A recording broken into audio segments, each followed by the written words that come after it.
tal te va el trabajo y un poquito todo? Bueno, el trabajo bien, tío. La verdad es que ahora, bueno, pues estoy más metido en el tema de entrenador personal, bueno, de preparador y tal. Y a nivel laboral de puta madre. A nivel deportivo estoy un poquito más apartado de lo que es de competir yo y tal. Pero bueno, creo que supongo que este año volveré a competir si todo va como debe o en un plazo de un año volveré a competir. Pues esa era una de mis preguntas, o sea que ya me lo has cubierto. Pero bueno, y ahora, de cara a la segunda temporada, ¿tienes mucho trabajo? Porque en la primera has sacado mucha gente y por lo... Bueno, yo no saco mucha gente, Ignacio. Yo, a ver, yo lo que pasa que quizás ahora este año ha sido más notorio el que, bueno, pues porque me he puesto más en redes y tal en el último año, sí que es cierto que yo llevo preparando gente. Yo primer campeón de España lo hice en el año 2006 y yo empecé a competir poquito antes, ¿vale? 4 años antes, y siempre sacaba atletas. He preparado muchísimos atletas, lo que pasa es que siempre me ha gustado mantenerme en un segundo plano, Ujú. ¿vale? Nunca hablo de mis atletas, bueno, alguna vez se me puede escapar, pero no me gusta ese tipo de trato y tal. Y bueno, ahora sí que con las redes, que me he vuelto un poco más mediático y tal, se ha hecho más notorio. Este año competimos 5 chicos, ¿vale? Compitieron 5. Sí que es cierto que estoy ahora más pendiente de esa faceta, como digo, además de la promoción o más y tal, pero realmente fueron 5, no fueron tantos. Les fue todo bastante bien, la verdad. Y ahora para la segunda, bueno, es que realmente ya no planteamos las cosas como primera y Ya, segunda, que era lo que antes, sí. como el campeonato de continuo, pues me va diciendo uno, pues por ejemplo, tengo ahora un chico que tuvo que descansar porque se me lesionó justo después del Olimpia, a descansar el en Pro, a descansar en Portugal y sale ahora el European.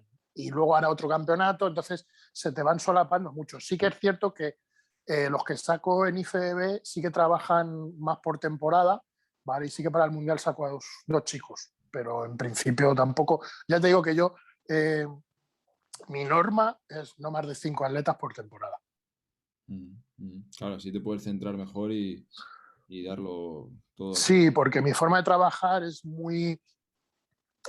por eso te digo que no me gusta hablar de mis atletas, sino que somos un equipo de verdad, somos un tándem, lo que yo hago con el deportista. Y esa manera mía de trabajar, porque, a ver, te explico, es muy raro que dos deportistas con los que yo trabaje hagan la misma puesta a punto. Respeto que haya entrenadores que lo hagan, entiendo que es su método y tal, pero yo incluso hay veces que al mismo atleta le hago 2 o 3 puestas a punto diferentes según yo vea el campeonato y tal. Y entonces esa forma de trabajar tan monitorizada me haría muy complicado el trabajar de otra manera. Y como soy muy maniático del orden, aunque no lo parezca por mi forma de ser, eh, no me gusta salirme de mi modus operandi, por así decirlo, y por eso nunca cojo más de 5 atletas por temporada. Ujú, ujú. Bueno, el tema de tu filosofía como preparador es algo que tengo apuntado y quiero tocar un poquito más adelante, pero antes de eso, físicamente has mencionado que, bueno, en el plazo de un año más o menos te planteas volver a competir porque hace no sé cuántos años, a lo mejor 2 o 3 que no compites. ¿Y cómo te vas viendo de cara a volver al escenario? Yo la última vez que competí fue en noviembre del 2019 en el Campeonato del Mundo. Luego tuve un bajón por problemas, bueno, ya lo he dicho muchas veces, por problemas psicológicos. Ujú, Tuve un bajón físico, un deterioro físico. Bueno, pues me quedé en un nivel, ni de usuario de gimnasio, que va al gimnasio de forma recreativa.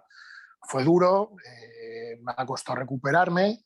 Creo que ya estoy en mejor forma de la que estaba antes de comenzar mi última etapa de competición.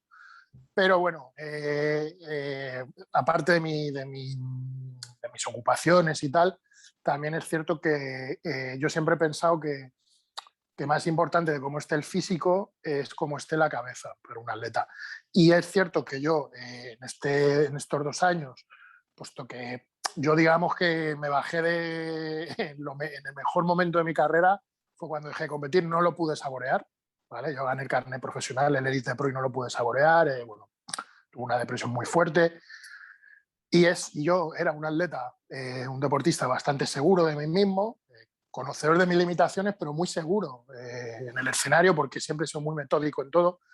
Y es cierto que ahora sí que tengo inseguridades, ¿vale? Es cierto que ahora tengo inseguridades que me hacen replantearme las cosas. En estos 2 años, bueno, es cierto que estuve 8 meses sin entrenar ni nada, ¿vale? Y en esta vuelta que ha sido hace exactamente un año, yo hace un año, hace 13 meses estaba pasando por segunda vez por quirófano. Eh, en este año he tenido muchos altibajos de voy, y luego darme el miedo y poner el freno.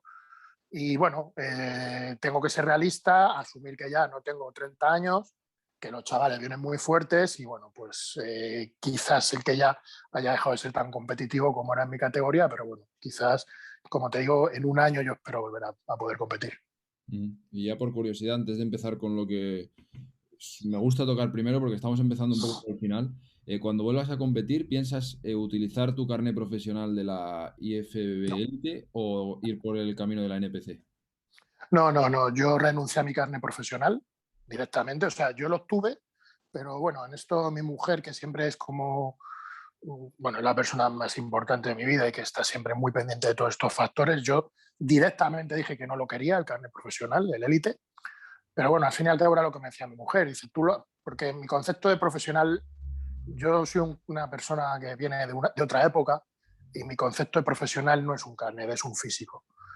Y bueno, pues como te digo, yo directamente cuando lo obtuve dije, no, ni quiero saber nada de esto, pero bueno, mi mujer dijo, a ver, tú lo has ganado. Dice, tú no tienes culpa de ser mejor o peor o que la situación sea la que es. Tú has ganado con lo que hay hoy.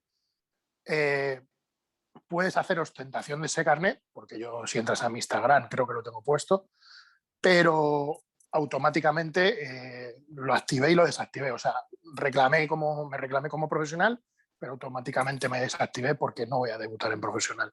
No creo que ni tenga el físico, ni tenga la edad y que aparte, bueno, pues yo me siento más identificado con la filosofía de NPC, con sus cosas también, que si quieres luego las tratamos, pero yo debutaré en NPC, de debutar, de volver a competir, lo haría en NPC, sin duda.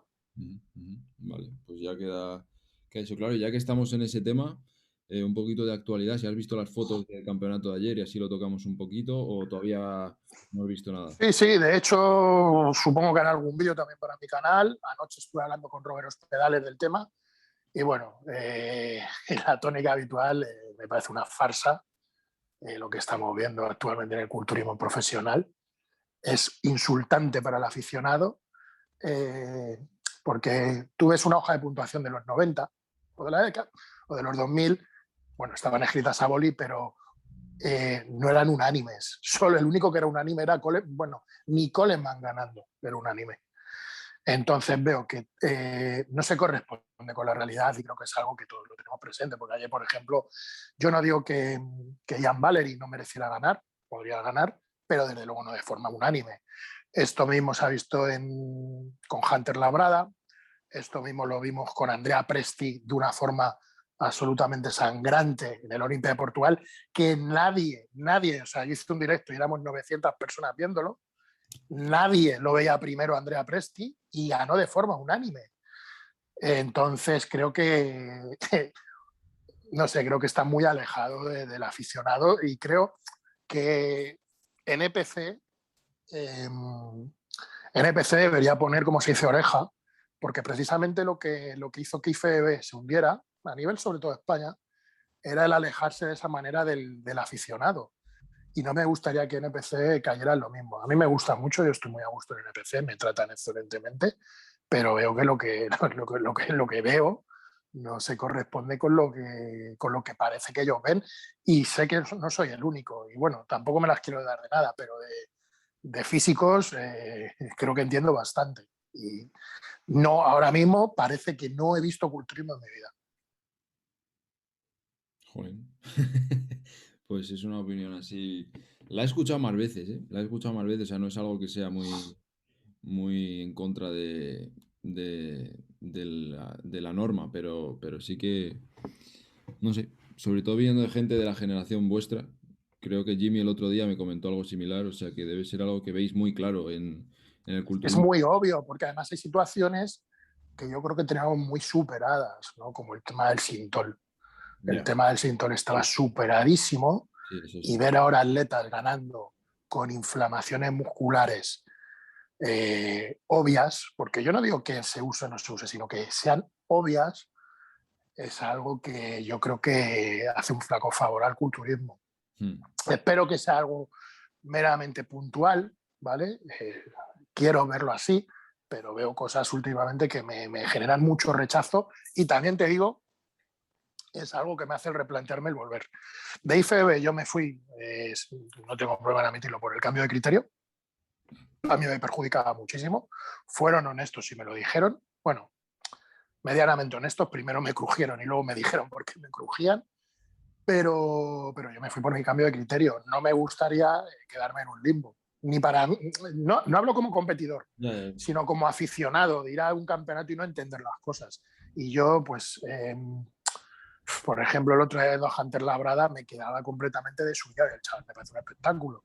Pero si a mí me dicen en los años 90 que un deportista con un pectoral desgarrado iba a ganar en un campeonato profesional, digo, no puede ser. Digo, luego, claro, ves la carta de presentación normalmente que traen todos los que ganan de forma polémica y la carta de presentación que tienen los que deberían haber ganado y no han ganado, y dices, ostras, aquí está fallando algo, porque mira, tienes a Hunter Labrada, que bueno, Hunter Labrada, ¿qué vamos a decir de Hunter Labrada? Tienes a Presti, Presti está con Yamamoto. Tienes a Ian Valery, y ayer tenías a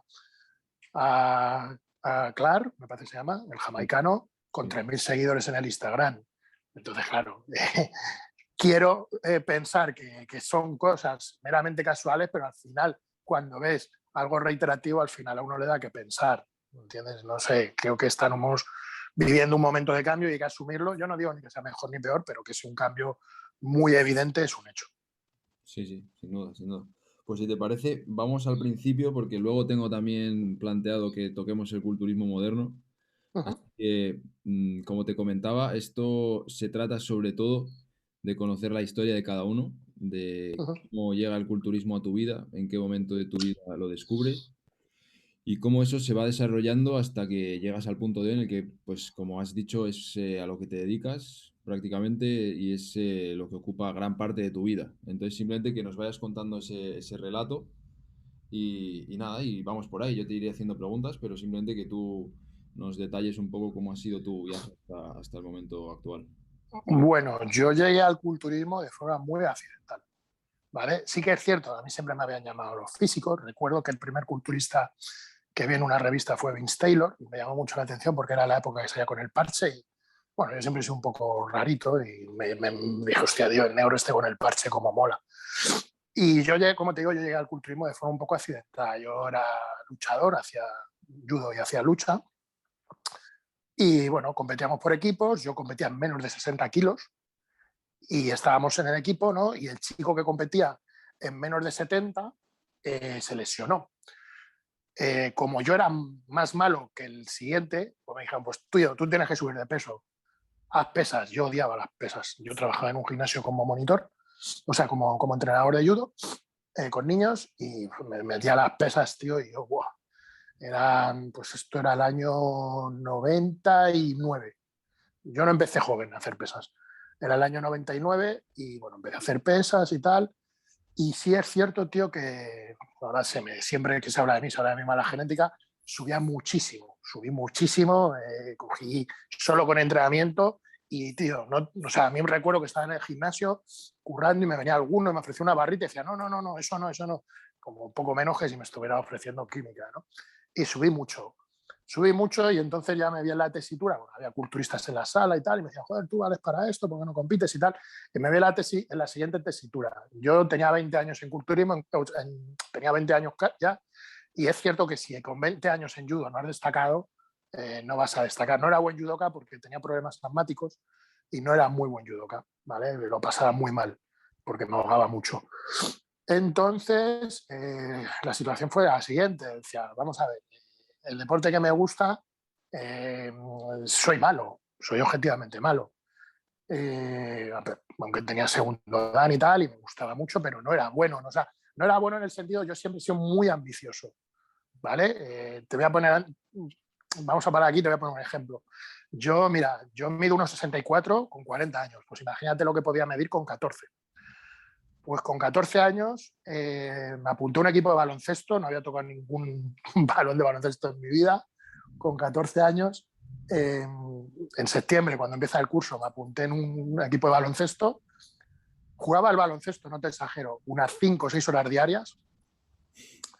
Y en mayo estuve a punto de recibir una beca de estudios para jugar en el Estudiantes.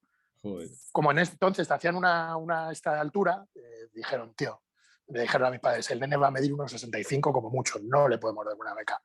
Y nunca más toqué un balón de baloncesto. Dije, este deporte es una mierda. Bueno, pues retomando, como estaba diciendo, como era muy malo en judo y la gente me decía, dedícate a esto, dije, bueno, pues aprovechando además en un momento como ahora, descansamos en agosto para... estaba las Olimpiadas de Sydney, descansamos en agosto de judo por entrenar unos días y yo seguía haciendo pesas y ya en septiembre ya no volví a pesas. O sea, no volví a judo, perdón. Y decidí quedarme y a los pocos meses, esto fue en septiembre, y en mayo fui a mi primer campeonato, fui directamente a un campeonato nacional. Nunca había estado en un campeonato, me enseñaron las poses 2 semanas antes. Y fui y gané el primer campeonato al que fui. Ya, bueno, pues entonces salí con 62 o 63 kilos. Entonces ya me dediqué de pleno, ya me empecé a interesar más y dije, joder, digo, al final esto se me va a dar bien. Fue una historia un poco también truculenta, por así decirlo, porque en ese tiempo yo tenía a mi novia de cuando teníamos 20 años y mi novia falleció de leucemia y eso también hizo que yo rompiera mucho con todo. Rompí con estudios, rompí con judo y me cerré en mí mismo a entrenar y comer, no hacía otra cosa. No salía de mi habitación más que para ir al gimnasio. Supongo, y es algo que me gustaría tratar luego, que yo ya no lo sabía, pero yo era un enfermo de TDAH, ¿vale? Yo aún no lo sabía, pero yo estaba enfermo, yo no soy una persona que tiene TDAH y esos comportamientos depresivos han estado muy presentes a lo largo de mi vida. Como te digo, pasé un año encerrado en la habitación, solo salía para comer y para irme al gimnasio y bueno, pues gané, pasaron 2 años, seguía siendo junior, gané otros 6 campeonatos seguidos, ¿vale? Pues volví a ganar otro campeonato nacional. De hecho, era junior y competía en senior porque en junior me aburría compitiendo. Terminé junior, no tenía una figura de un preparador muy, muy marcada. Yo siempre he sido un chaval que he tenido muchos problemas con la autoridad, ¿vale? Siempre he tenido problemas con la ley también. No tenía una figura y eso hizo que, bueno, en ese periodo del junior, cuando es un buen momento, que tiene 23 años, lo dejara por completo. Repito que todo esto, todas estas circunstancias negativas que comento, están muy interrelacionadas con mis patologías mentales, ¿vale? Lo dejé por completo, me dejé muchísimo, pasé de ser un junior con una excelente progresión, ¿vale? Que podía haber sido, pues en el 2001 competí con 63 kilos y en el 2003 con 78, era una subida espectacular. Tenía muy buena progresión, estaba obteniendo buenos puestos en senior, ganaba todo en junior, terminé del junior y yo creo que a veces, sobre todo en estadios jóvenes, lo peor que le puede pasar a un atleta, a un deportista, es ganar. Si no tiene alguien que le gestione la victoria, puede ser ganar. Volví, y ahora a día de hoy lo sé, o sea, tuve un episodio depresivo que me duró tiempo, me reenganché en el 2006, fui así dando tumbos, luego volvía, en el 2008 fui bastante inconstante, realmente yo he sido muy inconstante en el culturismo. Sí que es cierto que cuando me preparaba siempre tenía una cabeza privilegiada, pero el resto del año siempre he sido muy ocioso. Y esto fue así, bueno, pues es que he tenido demasiadas circunstancias en mi vida. En el 2012 estuve a punto de perder una pierna, no tengo sensibilidad de rodilla para abajo en una de mis piernas, no tengo tendón de Aquiles, no tengo nervios peroneos, no tengo sensibilidad, ¿vale? Se me cortó la pierna y bueno, pues esto hablo ya del 2012, ya me doy un salto al 2012. Aún así, bueno, volví a competir y en el 2013, o sea, yo venía del 2012, parecía que en el 2012, justo antes de la pierna, esto fue en plena temporada competitiva, ya había reenganchado con un buen físico, ya estaba sentado en la categoría de menos de 90 Me lesioné, los médicos me dijeron que no iba a poder caminar ni entrenar nunca más con normalidad y yo a los 13 meses estaba compitiendo, a los 13 meses del accidente. Forcé demasiado y, y es algo que, bueno, que no se debe hacer. Forcé demasiado por volver y, bueno, la hostia en el escenario fue... Pasé de ser una persona, un atleta que estaba rankeado siempre en los podiums de los nacionales, ¿vale? A no pasar a la final en un campeonato de España, que para mí eso era algo impensable. Ahí fue el punto de inflexión en mi carrera, ¿vale? Fue un punto de inflexión en mi carrera porque entonces fue cuando contacté con Miguel Ángel Martínez, ya 4 o 5 años queriendo que fuera mi entrenador, y ya por fin en el 2013 me vio, le expliqué mi situación personal y me dijo, te acepto. Sí que es cierto que en el 2014 me tuve otra lesión bastante jorobada, me partí el tríceps por completo, una lesión muy chunga, y aún así dije, bueno, quiero competir, reaparecí en el 2015 con menos peso, pero ya con una mentalidad completamente diferente. Yo creo que siempre digo que esa mentalidad me debería haber llegado antes, pero al final las cosas llegan cuando tienen que llegar. Yo soy de los que piensan que quizás yo siempre he pensado que para estar bien, primero debes reconocerte estando mal, porque el que ha estado siempre bien no tiene conciencia de lo que es el mal, o sea, siempre ha estado bien, pues eso es lo normal. Y yo he tenido una vida muy complicada en muchísimos aspectos, y a partir del 2015 mi vida se encauzó, ¿vale? En todos los sentidos, en el deportivo, en lo profesional, incluso en lo legal, ¿vale? Porque, bueno, a mí no me da vergüenza por decirlo, yo incluso he pasado por prisión, ¿vale? Eh, pero como digo, se encauzó mi vida, ya fui una persona completamente adaptada a lo que son las normas de la sociedad y tal.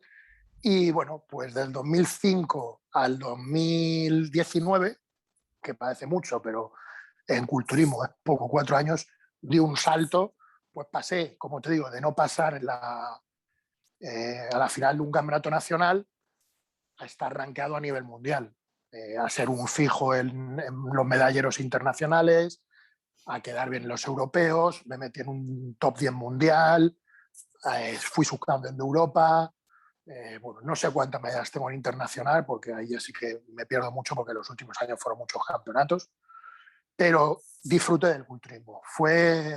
Yo he competido durante 20 años, pero disfrutar del culturismo de verdad, esos 5 últimos años, del 2015 al 2019, fueron como el sueño de un niño que buscó algo durante muchos años y tardó mucho en encontrarlo. A otros les cuesta mucho, a unos más, unos menos. A mí me costó mucho encontrarlo, llegar a ese punto, tanto físico como mental. Y en esos años disfruté muchísimo. Entendí cómo debía ser el culturismo. Llegué al culturismo que hago hoy, a un culturismo muy diferente al que yo hacía y también diferente al que veo en muchos atletas. No digo que sea mejor ni peor, pero como digo en mi canal, es mi culturismo. Y hasta el día de hoy, bueno, pues sí que es cierto, como he dicho antes, que en el 2019, cuando estaba en el mejor momento, y si bien te he dicho que para un deportista joven lo peor que puede pasar a veces es no saber gestionar la victoria, a veces para un deportista también lo peor es llegar a conseguir un sueño, porque después del sueño ves que todo sigue igual, que tú sigues siendo el mismo, que normalmente, a no ser que seas la hostia, nada va a cambiar, y te cuestionan muchas cosas de cómo has llegado hasta ahí, de qué te has dejado por hacer, de cuántas cosas has puesto en juego, o simplemente que te sientas y dices, ¿y ahora qué hago con mi vida? Llevo 20 años peleando por algo y ahora que lo tengo no sé ni qué hacer con ello. No sé, o sea, fue la tesitura que me vi, no sabía si pasar a profesional, si seguir en amateur, si irme a NPC, si descansar un año, si no descansar. Yo ahí no lo sabía, estaba inmerso en un cuadro de depresión severísimo, ya llevaba tiempo, pero había normalizado determinados comportamientos, ¿vale? Que es algo que tenemos muchas las personas que tienen patologías mentales sin pautar y sin diagnosticar, y eso pues al final explotó de una forma monstruosa. Estuve internado en una institución psiquiátrica. Estuve en un tratamiento muy duro. Al principio a mí además fue muy complicado porque la cuarentena me pilló recién salido del psiquiátrico y lo primero que te dicen cuando sales de un psiquiátrico y tienes problemas de depresión es que no debes encerrarte en ti mismo, que debes hablar con la gente, que debes tener tratos, relacionarte. Y a mí me mandaron a encerrarme en casa. Imagínate, yo ahí en pleno tratamiento, en pleno pico de depresión, eh, pero bueno, sin duda alguna, entre que yo soy muy cabezón y la ayuda de mi mujer y de mis familiares, pero especialmente de mi mujer, pues me ha llevado ya estoy completamente dado de alta, ya estoy bien, ¿no? Porque este tipo de situaciones uno nunca queda bien, ¿vale? Porque eso siempre está ahí, ese fantasma siempre va a vivir contigo, pero a día de hoy llevo una vida normal y bueno, pues básicamente resumiendo, todo este ha sido mi recorrido vital dentro del culturismo. Joder. Me han venido muchas preguntas a lo largo del trayecto porque es una historia que la verdad que me ha puesto los pelos de punta varias veces, pero la que más me viene ahora es el cambio de mentalidad que tú tienes en el 2015, que has dicho para esos próximos años en los que pasas de no llegar a la final en un nacional a ser un atleta top a nivel internacional. Eh, ¿Por qué crees que viene y, y de qué manera tú crees que conseguiste superar en aquel momento todo lo que habías pasado anteriormente? Bueno, ahí entró mucho en juego la figura de Miguel Ángel Martínez. Miguel Ángel Martínez hizo conmigo una labor, yo siempre se lo decía a él, que digo, bueno, cualquier entrenador podemos cambiar un físico, pero un espíritu, no cualquiera. No, hay que ser muy especial para saberlo moldear. Y Miguel Ángel supo leer muy bien en mí. Supo leer muy bien en mí. Yo, como te he dicho antes, he sido una persona con muchísimos problemas de autoridad, ¿vale? Nunca, más allá de mi padre, nunca reconoció ninguna figura de autoridad. Solo respetaba la figura de mi padre. Y nunca reconoció ninguna autoridad por encima de mí y, evidentemente, por encima de mi padre. Y Miguel Ángel eso lo supo leer. Yo, los entrenadores que había tenido, con los cuales, a excepción de con Danny James, con todo guardo excelente relación, con todos, ¿vale? Hablo semanalmente prácticamente con todos, no habían sabido leer. Es cierto que no estaban tan profesionalizados como Miguel Ángel, ¿vale? Pero no habían sabido leer en mí y o todo era muy impositivo o para no entrar en conflicto conmigo me dejaban hacer lo que yo me diera la gana. Y Miguel Ángel, pese que al principio tuvo la relación que mantenía conmigo era muy de verme, de estudiarme, porque es una persona que necesito mucho para tener amistad con alguien y demás, sí que desde un primer momento supo leer mucho en mí para llevarme a hacer las cosas sin imposición, de forma natural, haciéndome muy partícipe, ¿vale? Y sobre todo entendiéndome que no soy un atleta que necesite una hoja, no soy un atleta que necesite una rutina, pero sí soy un atleta que necesita algo más, ¿vale? Necesita algo más. De hecho, yo es algo que hago con todos mis deportistas, con todas las personas que trabajo, sean competidores o no. Me gusta entregarme a ellos y como deportista me gusta saber que tengo a alguien ahí. Que luego yo no hago uso de él, porque yo luego soy un tío que ni llama al entrenador, pero yo necesito que esté ahí. Y eso con Miguel lo conseguí. Además, hay una figura que siempre tengo muy presente, que es Marco Chacón, que también fue preparador mío, es íntimo amigo mío. Siempre me hablaba del poder vivir con el culturismo, el no estar obsesionado, y yo empecé a entender eso. Empecé a entender que es que yo he tenido, pues, mi anterior trayectoria, he tenido contacto con deportistas olímpicos y demás, y decía, joder, macho, que esta gente vive normal. No, tú no ves un judoka con el judogi por la calle, como somos los culturistas. Y a mí eso me daba curiosidad y empecé a moverme un poco y ver y decir, joder, macho, es que realmente el culturismo que necesita de ti. 7, como yo digo a mis alumnos, 7 momentos del día, tu entrenamiento y las 6 comidas. El resto del día tienes para hacer lo que te dé la gana, para estar con tu familia, para crecer, para no pensar en culturismo, para no estar obsesionado. Y ahí, cuando llegas a ese punto, que es lo que yo digo, ese es el espacio en el que empiezan a suceder cosas. Es cuando te das cuenta que cuanto menos piensas en culturismo, más rentabilizas cada pensamiento en culturismo. Cuanto menos cuestionas el entrenamiento, más partidos sacar del entrenamiento. ¿Por qué? Y esto es mera aritmética. El día tiene 24 horas, ¿no? Si tú destinas 24 horas a pensar en culturismo, ¿vale? La única hora del día que tienes que pensar en culturismo, que es en el entrenamiento, vas a estar pensando en lo que tienes fuera, porque en algún momento vas a tener que pensar en ello. Entonces, como te digo, yo llegué a ese punto, no es fácil llegar, es cierto que es un punto de mucho trabajo. Admiro cuando veo a muchísimos atletas jóvenes como Pablo Llopis en ese punto de madurez. A mí me llegó muy tarde, también es porque yo soy muy infantil en ciertos casos, ¿vale? Admiro cuando veo un atleta en ese punto. A mí me costó llegar y entiendo que es un camino que ni siquiera un entrenador te debe demostrar. Es un camino que un atleta debe hacer por sí mismo y que en algún momento u otro, si de verdad tiene empeño por ser mejor, acabará llegando ahí. Y yo llegué tarde, pero al menos, como digo, peor hubiera sido no llegar nunca. Disfruté poco, he disfrutado poco, pero llegué ahí.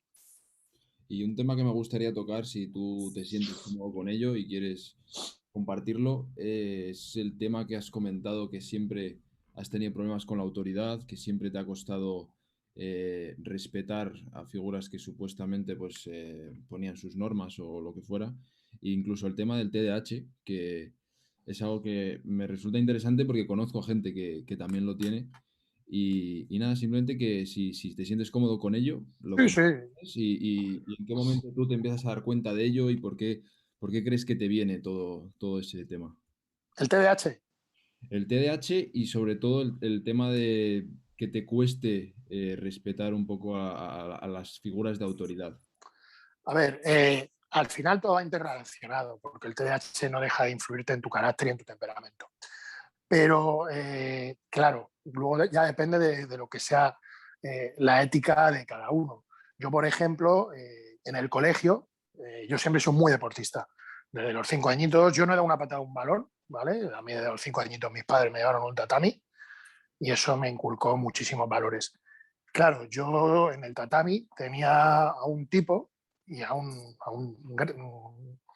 yo no me porté bien, tengo gratos recuerdos de él, a un tipo que para mí era un referente en lo que me estaba explicando. Y yo luego iba a la clase de gimnasia del colegio y veía a un tipo que estaba fumando, que estaba todo el día en la cafetería y que pretendía a mí hacerme saltar a un Plinton, que era lo que nos hacían en los años 80. Y yo no entendía eso, no entendía eso. Tampoco atendía que yo tuviera que hacer un caso a un profesor por el mero hecho de ser profesor. No, yo nunca he creído en los rangos. Yo creo que el respeto hay que ganárselo en base a los actos y a los hechos, no a que tú seas esto y yo sea lo otro. No creo en los puestos de superioridad, sino sí creo que hay personas que pueden ser más superiores intelectualmente o físicamente o moralmente o lo que sea, pero eso hay que demostrarlo. Entonces, a mí todo lo que se ha impuesto me genera mucho rechazo, porque lo que es impuesto no he ganado, o así lo entiendo yo. ¿Vale? Luego, con la edad, entiendo que es una postura absurda, ¿vale? Porque si tú eres profesor es porque te has ganado ser profesor. Pero te hablo del planteamiento de un niño. Y yo desde pequeño, pues mira, yo te puedo poner un ejemplo, pero mira, también creo que hay que contar las cosas porque que hoy un día un nene como los míos tengan TDAH no le va a representar ningún problema en la vida. Va a estar tratado, va a estar pautado, va a tener sus actividades y va a llevar una vida completamente normal, ¿vale? Pero en esa época, un nene con TDAH era lo que se llamaba un niño rarito, un niño que molestaba. Entonces, pues mira, yo, por ejemplo, el graduado escolar, y esto hoy lo hacen en el sistema educativo, y te aseguro que sale en la televisión y que meten a los profesores en la cárcel. Yo, estando en octavo de GB, que ahora creo que sería segundo de la ESO, a mí me pusieron la mesa en parvulitos, o sea, con los niños de 4 añitos. Yo estaba ahí con 13 años, con mi mesa, solo en el pasillo de los niños de parvulitos. Porque los profesores se encontraban que yo era un niño muy revoltoso, muy inquieto, muy respondón, que cuestionaba mucho, porque yo cuestionaba muchísimo todo lo que me preguntaban y todo lo que veía. Y entonces, pues oye, al final todo eso, que es coger a un nene, que hoy lo hacen, coger a un nene, preocuparse de entenderle qué tiene dentro, qué le hace ser así, se hacía con castigo. Eso, como te digo, eso que viene derivado del TDAH, al final fue generando en mí un caldo de cultivo, que todo lo que yo recibía desde fuera como autoridad, porque hasta ese momento todo lo que había recibido de fuera como autoridad era negativo, pues ya lo llevé hasta muy avanzada mi edad y yo era una persona que vivía absolutamente bajo mis normas y mi prisma ético, y de ahí no salía. Y si eso me reportaba algún tipo de problema, pues yo siempre lo he asumido. Pero no, como te digo, eh, no es que haya dejado de ser así, porque hay ciertos comportamientos que yo no soy una persona que no puede mirar para otro lado, como cuando me has preguntado ahora qué opino del culturismo actual, te lo he dicho, pues siempre he sido así. Siempre me he posicionado muy de parte del débil, siempre me he posicionado muy en contra de los abusos y ese tipo de cosas. Y bueno, a veces el ir por ese camino lo único que hace es complicarte la vida. Y respecto al TDAH, yo a día de hoy, si también estoy tan bien emocionalmente, es porque he comprendido todos estos episodios de mi vida, porque yo era una persona muy efervescente y demás, ¿vale? Y a mí, ahora que me diagnosticaron el TDAH con 39 años, ¿vale? Sí me ayudaba a poner muchos puntos y finales en episodios de mi vida que yo tenía, que me cuestionaba mucho, porque al final, cuando te metes en el papel del raro, te lo acabas creyendo. Y gracias a la vida, hoy pues entiendo que, bueno, que simplemente era una persona que si hubiera sido un diabético me hubieran puesto insulina. Pero, como yo digo, para las personas que tenemos este tipo de problemas, primero, ni tenemos un tratamiento que nos haga salir de ahí, porque los tratamientos lo único que hacen es anularte ciertas cosas, y segundo, que no nos comprende nadie, ni siquiera nosotros. Y a día de hoy tengo mucha comprensión en lo que ha sido mi vida y estoy absolutamente en paz en ese sentido.